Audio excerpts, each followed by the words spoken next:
Thank you so much, Yugal sir, for coming to this event, National IVF Summit and Awards 2024, hosted by Voice of Healthcare and Indian Fertility Society.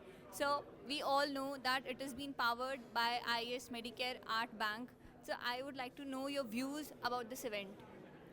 Uh, I have visited your this event. I have seen your this event, and all are as per your protocols. And you people have managed very well this event, and I am happy with this event. Thank you so much for your kind word sir एक और चीज़ जो मैं जानती हूँ कि IAS Medicare art bank आपका जो है वो इंडिया में one of the first art bank है जिसको रेगुलेशन से अप्रूवल मिला है। उस पे मेरे को ये जानना है कि इंडिया में आर्ट बैंक का अभी के टाइम पे क्या सिनेरियो है, और दूसरा कौन कौन से चैलेंजेस हैं जो आप लोग फेस करते हैं। चैलेंजेस अगर हम देखते हैं, जैसे आर्ट बैंक अभी जो रूल्स आए हैं उसमें दो चीज़ों में डिफाइन किया गया है अप्रोप्रिएट अथॉरिटी है। एक ART बैंक का रजिस्ट्रेशन होना है, एक ART क्लिनिक्स का रजिस्ट्रेशन होना है।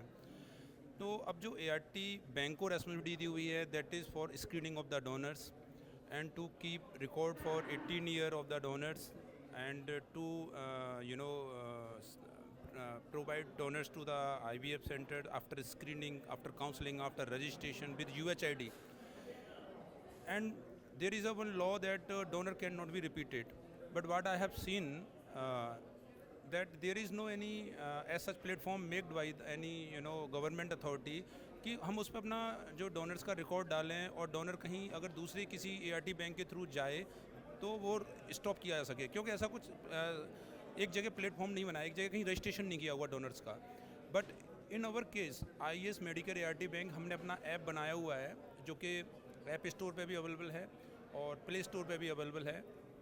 उसके तहत ये है कि आपका एक बार डोनर जब हमारे पास रजिस्टर्ड हो जाती है, डोनर्स हमारे ऐप को ओपन करती है, ऐप को करने के बाद में अपना नाम वगैरह पूरा डालती है, हमारे एडमिन में आता है, एडमिन से एक लिंक जाता है और लिंक जाने के बाद में क्या है कि उनके मोबाइल पर एक लिंक जाएगा, उसमें फेस और रेटिना स्क्रीन हो जाता है और डोनर रजिस्टर्ड हो जाती है हमारे पास। डोनर रिपीट नहीं हो सकती है हमारे पास, तो ये हमने उसके लिए किया हुआ है जिससे कि डोनर रिपीट ना हो। Thank you so much sir, आपने अपनी ऑर्गेनाइजेशन के बारे में बताया, इतने अपने एक्सपीरियंस हमारे साथ शेयर किया, और thank you so much VOH के साथ कोलैबोरेट करने के लिए और हमारे इवेंट में आने के लिए। Thank you. Thank you sir.